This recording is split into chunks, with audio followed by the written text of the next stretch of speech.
buenos días, un gusto poder saludarte, tenerte invitado aquí en el diálogo, como siempre.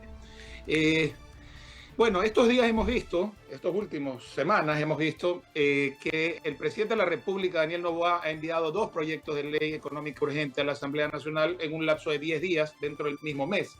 Entiendo que esto le permite hacer el estado de excepción en el que estamos, de poder enviar proyectos económicos urgentes a la Asamblea simultáneamente.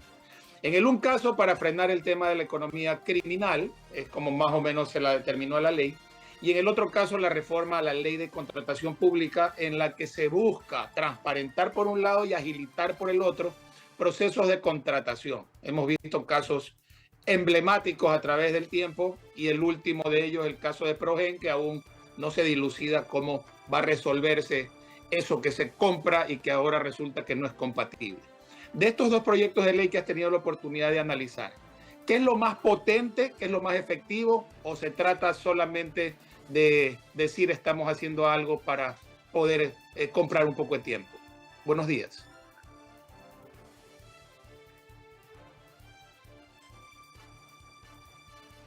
El buscar mejorar las capacidades del Estado para enfrentar a estos grupos criminales es fundamental, porque es un enemigo nuevo, un enemigo distinto, y las capacidades del Estado tienen que ser actualizadas a las características de ese enemigo. Eso significa que hay que actualizar la capacidad operativa, hay que actualizar los poderes para combatir las fuentes económicas de este enemigo. Hay que actualizar las penas desde el lado penal y desde el lado judicial. Entonces hay que enfrentar desde distintas aristas a un enemigo muy poderoso que nos está causando muchos estragos. Entonces es importante actualizar las capacidades del Estado, siempre teniendo en cuenta, y claro, el gran desafío está ahí, es que esto se transforme en un mandato claro, capacidades del Estado incrementadas, pero no sin control. Tienen que ser un mandato claro, pero con una rendición de cuentas también clara. Al final del día, lo que no podemos permitir es, por este miedo o esta preocupación de este gran enemigo que tenemos, entregar un poder excesivo al Estado para que después pueda hacer lo que le dé la gana y que termine yendo incluso en contra de ciudadanos inocentes. Entonces, ese es el equilibrio que hay que buscar. Ese proyecto de ley ha sido mejorado significativamente de lo que entró, y lo que sale de la Asamblea ha tenido una mejoría significativa. Considero que eso es muy positivo. Veamos cómo termina finalmente siendo sancionado por el Ejecutivo. En el tema de compras públicas también es importante.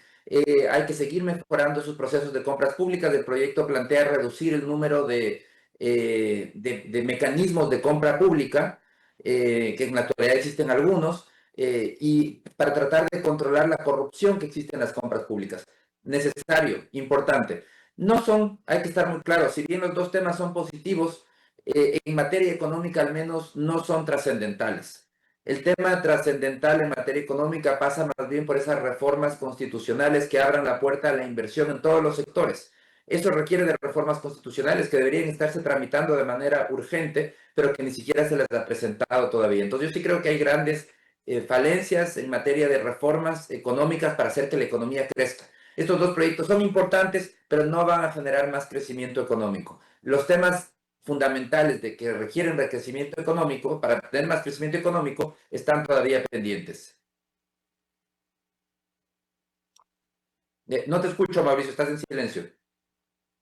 Perdón, como el caso de los techos en cuanto a la inversión privada en sectores estratégicos, por ejemplo, el tema de también poder ejercer una mayor libertad de contratación, una mayor libertad de flujo de dinero y oportunidades laborales en el tema del código laboral, que son temas pendientes que aún no se tratan y que creo que eso es lo que puede comenzar a generar algo de bienestar económico.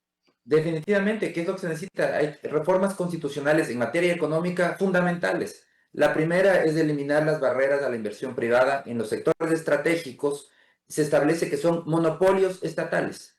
Los grandes sectores de la economía, estamos hablando que alrededor de la cuarta parte de la economía ecuatoriana es un monopolio estatal. Y la inversión privada es simplemente tolerada por excepción. ¿En qué sectores es esto? En petróleo, en electricidad, en minería, en telecomunicaciones. En todos estos casos, la inversión privada es una excepción a la regla. El resultado es insuficiente inversión, lento crecimiento económico. Eso tiene que ser cambiado. Tenemos que aprender de los comunistas chinos y entender que la inversión es bienvenida, sea de donde venga, no importa el tipo, privada, pública, mixta, todas tienen que tener el mismo nivel de importancia y en todos los sectores se debe eliminar las barreras de entrada.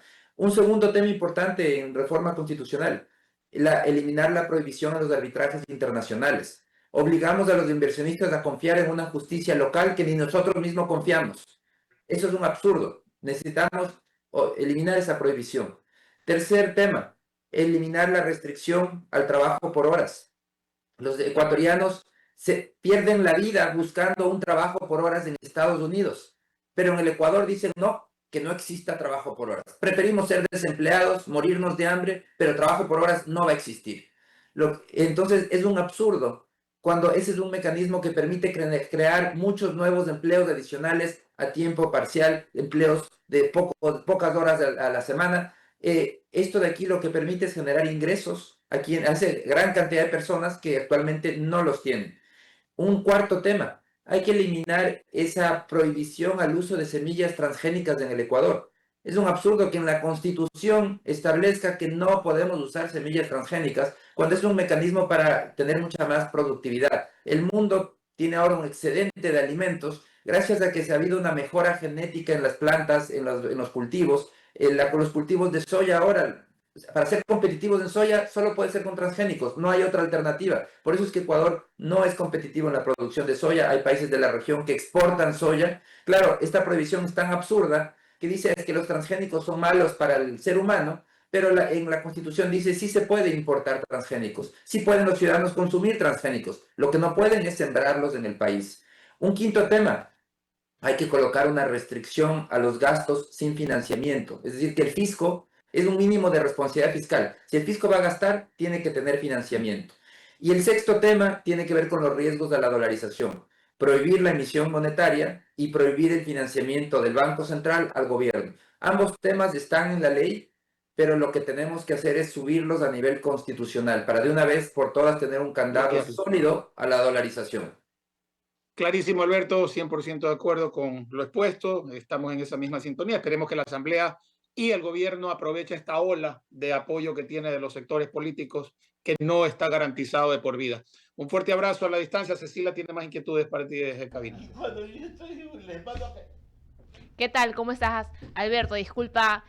Yo quería preguntarte justamente por el impacto económico que se presenta con relación al nuevo toque de queda en 7 provincias y también el estado de excepción para todo el país. Bueno, definitivamente todos los temas del combate a la inseguridad generan incertidumbre y limitan la inversión y el consumo. Y esto es algo que lo vivimos ya el año pasado, donde tuvimos una crisis de inseguridad muy fuerte al inicio del año, con una crisis de inseguridad grave que detuvo la actividad económica, algo similar a la pandemia. Y eso fue uno de los factores también que impulsó al pésimo desempeño el año pasado.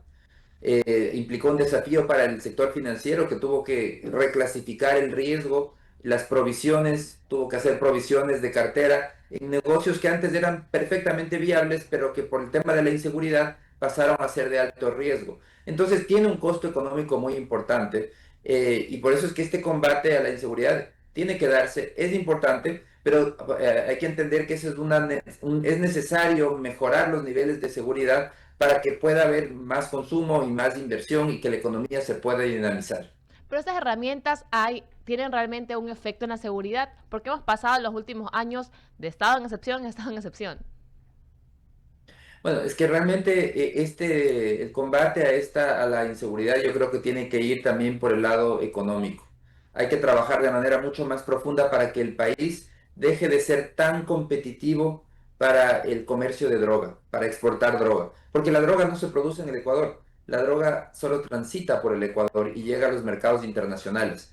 Entonces hay que cortar, encarecer ese traslado de droga. ¿Cómo hacerlo? Los expertos en seguridad nos tienen que dar muchas más luces. Intuyo que, por ejemplo, el escaneo al 100% de los contenedores, el control de toda la carga que entra y sale del país en fronteras, por tierra o marítima, todo eso va a ayudar a encarecer ese comercio. el que ese control se realice desde el exterior, que no sea un control local, sino que sea un control remoto, contratar a una compañía internacional que realice las mejoras en la justicia, que es uno de los grandes pendientes, el tener jueces en el exterior que no tengan miedo de fallar en contra de delincuentes en el Ecuador, y fortalecer la independencia de esa justicia. Entonces son temas de fondo que todavía tienen que ser solucionados. Yo no creo que la solución pasa solamente por fuerzas armadas en las calles. Eso no soluciona el problema, eso hace que simplemente los delincuentes se muevan de una zona a otra, pero al final del día lo que se requiere es un combate mucho más multidisciplinario que tiene que involucrar un mejor desempeño de la justicia, fortalecer a la justicia, creando estos jueces en el exterior, por ejemplo, y el control de la carga también desde el exterior de manera remota para garantizar que haya una mayor supervisión de todo lo que entra y sale del país. Concuerdo completamente. Sin embargo, yo sí quería saber un poco más cuál es su visión con relación, porque la seguridad y la economía están directamente relacionadas. Hoy tenemos un debate amplio con los proyectos de ley pues, que están en la Asamblea Nacional que buscan proteger la seguridad, pero algunas personas dicen que afecta eso a la soberanía. Sin embargo, no sé hasta qué punto la soberanía puede también buscar la seguridad del país, porque esto se traduce en un problema económico que afecta a todos los ciudadanos. ¿Usted qué opina al respecto? No, yo creo que el Ecuador tiene que usar todas las herramientas posibles para combatir a este enemigo. Y evidentemente este es un enemigo transnacional. Entonces pensar que lo vamos a poder hacer solos es imposible. Necesitamos de la cooperación y de la ayuda internacional. Por eso es que sí considero que es importante la reforma en la Constitución que se está planteando de permitir bases internacionales. Son temas de apoyo internacional. O sea, yo creo que hubiese sido muy distinto también la situación si es que Estados Unidos hubiese profundizado esa relación a través de la base de Manta. Hubiese permitido una colaboración mucho más estrecha y profundizar en colaboración con el país para combatir este enemigo, porque solos no lo vamos a poder hacer, eso hay que estar muy claros. Se necesita muchísima servicios de inteligencia, muchísima tecnología, y mucha cooperación internacional, porque este enemigo es transnacional. Muchísimas gracias, Alberto. Javier. Gracias, Cecilia. ¿Cómo le va, economista? Buenos días. La Javier, situación, mucho gusto. igualmente, eh, la situación económica del país, con estas últimas medidas tomadas por el gobierno, ¿apuntan o no a esa estabilidad, o mejor dicho, a ese incentivo que puedan tener el sector productivo? Porque no entiendo por qué eliminar el subsidio al combustible cuando lo que requiere el sector productivo es otro tema. Bueno, lo que estamos viendo a nivel de desempeño de la economía, estamos en una fase de recuperación. Eso es real. Hay algunos indicadores que demuestran esa recuperación económica. Por un lado, vemos cómo la importación de maquinaria empezó a subir y hace algunos meses, Uh-huh. acumulado 12 meses a marzo, crece 9,6%. Más maquinaria significa que la inversión está recuperándose. Este es como un indicador de cómo le va la inversión. Entonces comienza a aumentar la importación de maquinaria, comienza a aumentar la importación de insumos. Si aumenta la importación de insumos, significa que la producción local está también recuperándose. Okay. Otro factor importante es el crédito al sector privado. El crédito se está acelerando finalmente. El año pasado se acumuló muchísima liquidez en la economía, estamos con una economía muy líquida, pero solo ahora gradualmente estamos comenzando a sentir cómo esos depósitos que están creciendo aceleradamente comienzan poco a poco a transformarse en crédito. Entonces, estos son parte de esos motores de la recuperación económica. Ya vimos también en abril una recuperación desde el lado del empleo. Hay una creación de nuevos empleos importante. Entonces, ya vemos cómo el rumbo de la economía ha cambiado. Estamos en una economía que poco a poco empieza a salir, comienza a crecer. Pero claro, la previsión del Banco Central es que este año la economía crezca 1,8%. Pero sigue siendo un crecimiento relativamente lento. Necesitamos un crecimiento mucho más fuerte. Y para crecer de una manera mucho más fuerte, necesitamos reformas estructurales, cambios de fondo que permitan volver al país más atractivo para invertir. Ese es el gran desafío, eliminar esas trabas a la inversión. No necesitamos más subsidios. No, eso no es lo que necesita. No necesitamos más incentivos tributarios. No necesitamos eso. Necesitamos eliminar las trabas a la inversión. permitir inversión en todos los sectores de la economía y veremos cómo comienza a acelerarse el crecimiento económico. Independientemente de la inseguridad, de la delincuencia que está generando el cierre de negocios, el desempleo, pérdidas económicas, fíjese que en Chile las pérdidas anuales por la delincuencia es 9.000 millones de dólares en Chile. No sé en el Ecuador cuánto sea, pero que hay pérdidas, se han cerrado muchos negocios y esa situación también es un golpe a la economía. Definitivamente que eso es un golpe, la inseguridad siempre tiene un costo, pero hay que recordar que, por ejemplo, Colombia, que tuvo una guerra civil de varias décadas, eso no impidió que llegue inversión extranjera ni que crezca rápidamente. Es un país que atrajo capitales de manera muy significativa. O si vemos los países en el África con grandes guerras civiles, siguen atrayendo capitales. Sí, no a todos los sectores, evidentemente, pero sí hay sectores que, a pesar de esa inseguridad, siguen siendo muy atractivos para la inversión extranjera: la minería, el petróleo, en general la extracción de recursos naturales. Pero vemos cómo en el Ecuador, precisamente esos sectores donde por constitución bloqueamos la inversión, dijimos no, no queremos inversión extranjera, no la necesitamos, solamente puede invertir el Estado, esto es un monopolio estatal. Entonces, lamentablemente, por eso es que el Ecuador no recibe inversión extranjera en una cantidad suficiente. Las inversiones llegan a Colombia, llegan a Perú, pero se saltan el Ecuador. Y se saltan no porque el Ecuador no sea atractivo, no porque seamos muy inseguros, no porque haya inseguridad jurídica, no, ninguno de esos son problemas reales, pero ninguno de esos es la barrera que realmente tiene la inversión. La barrera real está en los límites que ponemos de inversión. En la Constitución decimos esto es un monopolio estatal y la inversión privada va a ser solo una excepción y ni siquiera la primera excepción. Porque la primera excepción es la economía popular y solidaria. Y si la economía popular y solidaria tampoco puede, recién ese rato pasa la excepcionalidad de la inversión privada. El resultado es que en todo este engorroso trámite de justificar por qué el Estado no pudo y por qué el privado debemos tolerar que lo haga, al final del día no se hace. Los proyectos no suceden porque está bloqueada de manera constitucional y regulatoria, bloqueada la inversión. Entonces el desafío, y no tenemos que estarnos aquí lamentando de la inseguridad, de todos los problemas que tenemos, que son reales, inseguridad física, inseguridad jurídica, todo eso tenemos. Pero el problema más grave que tenemos es las barreras a la inversión. El día que levantemos las barreras de la inversión, con inseguridad física y con inseguridad jurídica, las inversiones van a comenzar a llegar. Y esas barreras... Tenemos que entender que hay que eliminar esas barreras a la inversión privada que existen en la actualidad. Y esas barreras a la inversión privada, ¿de qué manera las desbloqueamos? Bueno, con cambio constitucional, Okay. Hay que incluir en el cambio constitucional eliminar los sectores estratégicos. No deben existir sectores estratégicos. Todos los sectores son igual de importantes y en todos los sectores de la economía se debe aceptar inversión privada, inversión pública, inversión mixta, todas con la misma importancia. Ninguna de las tres es más importante que la otra, ni la inversión nacional más importante que la extranjera. Todas las inversiones deben tener el mismo peso. Es decir, el país tiene que enviar un mensaje claro desde su misma constitución que este es un país para invertir. Todas las inversiones son bienvenidas en todos los sectores de la economía, de todos los orígenes, inversiones de todos los orígenes de cualquier país del mundo, públicas, privadas o mixtas, todas son bienvenidas. Eso tiene que estar plasmado en la Constitución.